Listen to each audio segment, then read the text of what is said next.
cousin on paper. So, I wanted to add to what Kaylee had to say about how he felt his last few years of life. He moved to Colorado for a better life, and hopefully to grow his own medicine. And he got down there, and the apartments he was in, he couldn't do it, so he got discouraged, and he ended up not gonna do that. And I guess he kind of slipped into alcohol. He missed his girls, and ever since his accident, he's had a real tough time with depression, and I just wanted everybody to kind of understand where he was coming from, you know? He was hurting. Yeah.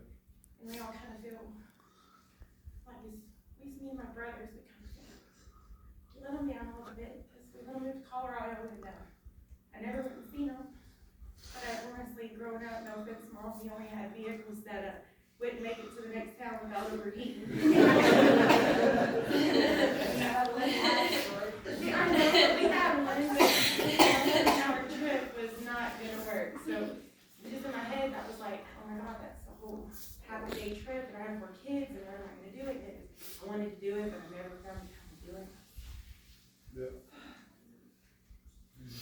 But He did grow a couple before they got him shut down. yeah, he threw it. Yeah, he did. He was a great brother. No offense to anybody, but Dad, you know, my dad wasn't around. He was in and out of our life, so Chad stepped up to the plate, and when my mom had to work, he would watch me, my brother, Michael, and Johnny. Johnny's not here today because he's locked up, unfortunately, so he won't be able to speak. But he would watch us. He was a good brother.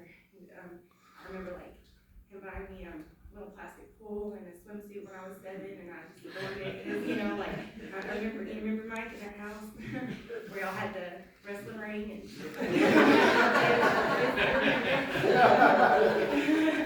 Yeah, I remember he was a great brother.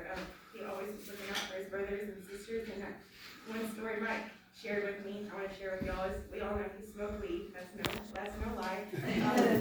They all did growing up. And he said, Chad, you know, he was 16 and working at Chicken Express, and he was a hard worker his whole life. Chad loved his money, and he loved to work right on. Yeah. So anyway, Mike told me, when I didn't know because I was little then, but Mike told me the other day that Chad would make sure they had plenty of pot, you know, for the day while he was at work. I do remember him coming home with chicken every night. I was little and I like that. Mike said they would be, you know. Yeah, he made sure he took care of us, you know, Right. smoking weed all day. He made sure he brought chicken home. You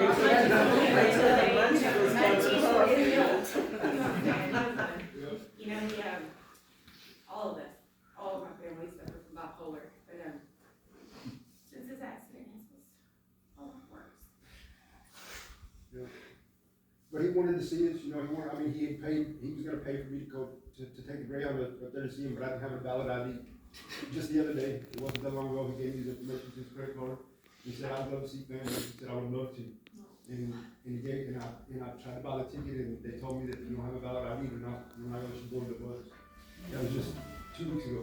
Yeah, I sure wish we could've made it to him. He wanted to see somebody. Me and my mom, you know, we've talked to and all this, and we kind of feel like he was tired of being mean, you know, to his family that he loved. He wanted to go better his life, and be somewhere where he was happier, not be mean to his family, and, you know, and we just felt like that's what he did. And then he got up there, and Tyler got away from us, and I have 4 kids, life got busy. Then, before we know it, here we are.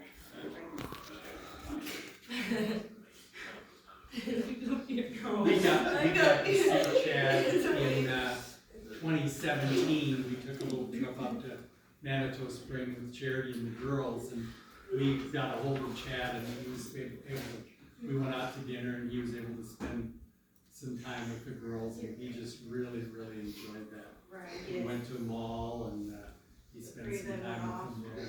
We all were together. It was the arcade, and it was so funny And it was because really, that was really a good question. and it was when we went to arcade and we went to Applebee's, he got a martini glass, and he didn't It was a margarita. and he didn't want to drink it, and it was so funny. But he was so excited about it in the steak. He loves steak. last night again, and you don't remember because her pregnancy brain, but one of the funny things I remember about Chad is I was up at my Aunt Fonda, she worked at 7-Eleven, and I wanted to go hang out with her overnight, you know?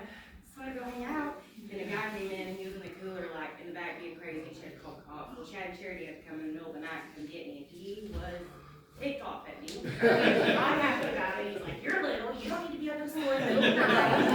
So I had to go back home to Charity's parents' house, and they didn't know that I was in there, so I think they snuck me in, honestly. And Chad's like doing this to get the blanket set up, and hits the fan, and it hits the And he gets mad. You know, he laughed, we all laughed, me and Charity like, let's not laugh, because like, he hit the fan with the thing, we're all like, you know, he's like freaked out about it, we're all like, have to be quiet, so it's like, that's a fond memory I have in my head of him.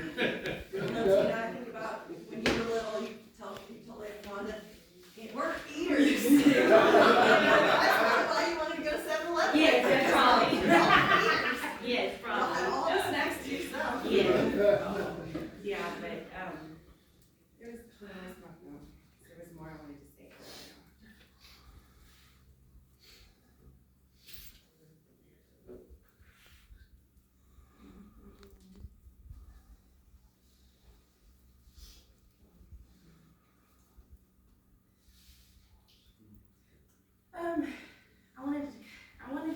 We didn't get to talk to Johnny, you know, because he's locked up and he actually got moved, right. Yeah, be like 30 days, you can't talk to somebody, right? Yeah, but he wanted to, that was one story he wanted to kind of say, some people may not be the fond memory, but we had all Right. rented, actually I rented the boat for Sammy's Lake one day, and, me and Johnny got off the boat, Chad let us off way across the park over here, we're gonna way over there to go use the bathroom, so Chad is sitting in the boat as we're getting off when we get up on the dock, and we're gonna use the bathroom, we all had crosswords before we got off the boat, and so Chad decided to take all the meat with us. We brought the boat back, and we all had to walk with me, and Johnny. Yeah, that was one memory that we had, it happened right here on the lake, yeah, so. We all laugh about it now, but at the time, it is about it. Definitely thought it would be a good place to have his celebration of life here, because he always loved to fish, and this is one place, you know, when we did live in Myrtle Hills, this is one place we like to come, you know, but. Needless to say, they didn't get to go by themselves. It was good, though.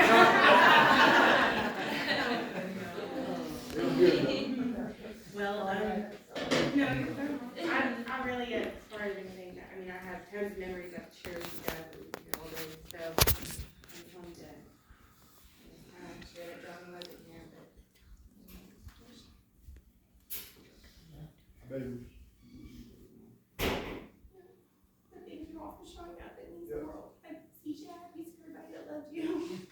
The one thing I joked about when me and him went to go get his things from Colorado, because I know he has so much pride and he didn't want to ask for help to come back to Texas. My actual last text message from him was, because I said about him coming back, are we gonna get him? He said, yeah, I guess I'm gonna have to come back to Mineral Wells. That's, I mean, Last second, that's great. so it was kind of home. He was ready, he was almost ready to come back. But He was, he told me he was. when we were carrying out his things, I joked and I said, see, we would have came and got you just like we're doing now, you know? Like, me and Mike say that we catch ourselves all the time talking to him. People probably think we're crazy, you know, because we're just talking out loud. Just trying to find a way to cope with it. No, you know he's with you, that's why He you're talking, is. you know, he's with you. Yeah, I seriously, after when I found out I was going to call to do the welfare check, because I hadn't heard from Chad in like 4 or 5 days, almost 6, I think. But sometimes he would text me to be angry when he was having his bipolar episodes. He would text things like, you know, I'm having a seizure and then scare me or something, you know. But I think he really was all the time, and I didn't believe him. Sometimes he was, I do, but I know. sometimes he would try to message, I think, or like just message shit, like mean stuff, or like just to scare us and make us think he's gonna, you know, Yeah. go off and do something crazy or something. Yeah. And, I'll just come to his bacon, get your bacon. hit your baby. Think about it before you make a decision. Hit your That's what I'm telling and talk to you. me again. Yeah. Oh, what was his name though? What's my point of that? What was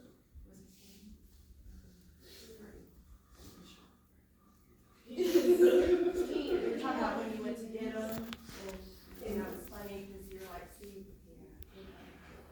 No, he was calling. Oh, yeah, okay, so, the welfare check, so I was nervous, I wasn't for sure, he was like just trying to pull one of his episodes or not, you know? And I felt like so bad when I found out he wasn't, but, there's a song that my son, my 1-year-old, listens to from Scene 2, Sky Full of Stars, he loves, and he plays it all the time. And, I swear to you, I was holding him that day, waiting waiting to hear back from that detective and the cop, and that song played, and I was holding my son, and I swear it all came over my body, I felt it, that he wasn't there no more. And then 5 minutes later, I got a call, and it was a detective to tell me that he. So, I was just really hard to be the one that had to tell everybody, you know, as far as like my mom, my dad, my brother. You just